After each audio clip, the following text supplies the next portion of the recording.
ရှောက်ဘလူးတီရဲ့အမခန်းကျမ်းမာရေးအကျိုးကျေးဇူးများအခုမှအဖိုးတစ်တွေနဲ့ကြီးရဆိုးပေမဲ့ဒီရှောက်ဘလူးတီလေးကဘလို့အကျိုးကျေးဇူးတွေပေးနိုင်လဲဆိုတာကိုကြည့်လိုက်ရအောင်နော်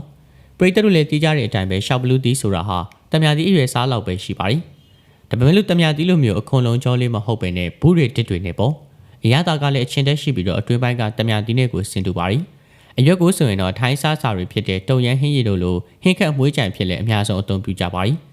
ရှောက်ဘလူးတီကိုစားသုံးပေးတာဒါမှမဟုတ်ရင်ထချမ်းချမ်းပြီးတော့သွားတွေတဖုံးတွေပေါ်မှာပုတ်တိုက်ပေးတာကဂရင်းကိုကျန်းမာစေပြီးတော့တဖုံးနဲ့သွားတွေမှာကန့်ညစ်နေတဲ့ဘက်တီးရီးယားတွေကိုလည်းထိထိရောက်လေးကိုမှတိုက်ဖြတ်ပေးနိုင်ပါတယ်။သွားတဲ့စီးနဲ့ရောပြီးလည်းအသုံးပြုနိုင်ပါသေးတယ်။ဒါတွေမကသေးပါဘူး။သွေးနဲ့ပတ်သက်တဲ့ယောဂတွေနာတာရှည်ယောဂတွေခံစားနေရတဲ့သူတွေအတွက်အထူးကိုမှတင်သွားပါတယ်။သွေးထဲမှာရှိတဲ့ယောဂပိုးတွေကိုဖယ်ရှားပေးပြီးသွေးကိုတန့်စင်ပေးတဲ့အပြင်အသင်းနဲ့ခန္ဓာကိုယ်အတွင်းကအစိတ်တောက်တွေကိုလည်းဖယ်ရှားပေးနိုင်ပါတယ်။နောက်ပြီးတော့ပြီးဆိုရင်တော့ရှောက်ဘလူးတီမှာပါတဲ့ drop ပေါင်းတွေကနာကျင်ရောင်ရဲမှုကိုရှော့ချပေးပြီးတော့အစာချေစနစ်ကိုလည်းကျန်းမာစေနိုင်ပါတယ်။ဝမ်းချုပ်တာအစာမကြေတာအစာရင်အနာဖြစ်တာဥမာကြီးကင်ဆာနဲ့လေကောင်းယောဂရှိတဲ့သူတွေနဲ့လည်းတင်တော်ပါတယ်။ဒါပြင်ကမှဒီအသီးမှာအင်းဆက်ပိုးမွှားတွေကိုနှိမ်နင်းနိုင်တဲ့အာနိသင်ရှိတာကြောင့်အင်းဆက်တွေကြောင့်ဖြစ်တတ်တဲ့ယောဂတွေကိုကာကွယ်ပေးနိုင်ပါတယ်။အရေပြားမှာအင်းဆက်ကိုက်ခံရတာတွေအတွက်လည်းရှောက်ဘလူးတီကိုအသုံးပြုလို့ရပါတယ်။ရှောက်ဘလူးတီအရေကိုအလှကုန်ပစ္စည်းတွေနဲ့တွဲသုံးပေးတာကအသားအရေကိုကြည်လင်လှပစေနိုင်ပါတယ်။ဓာတ်တို့ဆန့်ကျင်ပစ္စည်းတွေပါဝင်တာကြောင့်လည်းဆဲရီကိုပြုပြင်ပေးပြီးတော့ညဉ့်ညမ်းမှုတွေကြောင့်ထိခိုက်နိုင်ခြေကိုရှော့ချပေးပါတယ်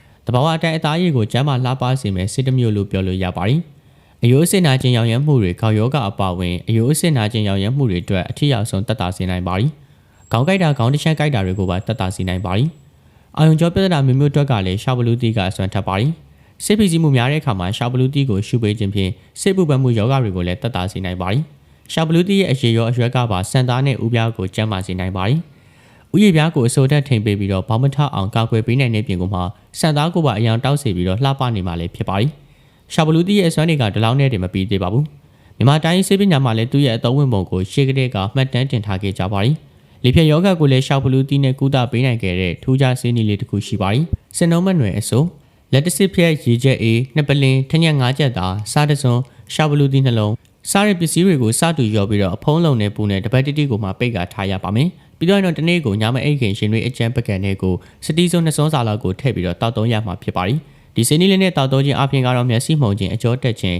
ခြေလက်ညောင်းညခြင်းစိတ်မအိမ်မသာဖြစ်ခြင်းအိမ်မပျော်လို့ထိုင်မှန်ခြင်းစားတဲ့ဝေဒနာတွေကိုလက်တွေ့ပြောက်ကင်းစေနိုင်တဲ့ပြင်ကိုမှသွေးလေပတ်မှုကောင်းတာကြောင့်လေဖြတ်တဲ့ယောဂမဖြစ်ချောင်းကိုပါအာမခံထားပါတယ်။တကယ်လည်းလေဖြတ်နေတဲ့ဝေဒနာတယောက်ခမဒီစင်းနီးလေးကို6လလောက်တောက်သုံးပြီးသွားတဲ့အခါပုံမှန်အတိုင်းကိုကားမောင်းတဲ့အလုပ်ကိုပြန်လည်ပြီးတော့လုပ်ကင်နိုင်ခဲ့တယ်လို့လည်းသိရပါတယ်။တခုခုဆိုရင်အနောက်တိုင်းဆေးတွေသုံးနေမယ်စာအခုလိုမျိုးအကျိုးများတဲ့တဘာဝအသီးနှံလေးတွေကိုသတိထားပြီးတော့အသုံးပြုကြဖို့ကျွန်တော်ကတော့တိုက်တွန်းပါရစေနော်။လူချင်းမင်းတို့ရဲ့မိတ်ဆွေတွေလည်းမြင်ရအောင်လို့ဗီဒီယိုလေးကိုလည်း share ခဲ့ပါအောင်နော်။အားလုံးကိုကျေးဇူးတင်ပါတယ်။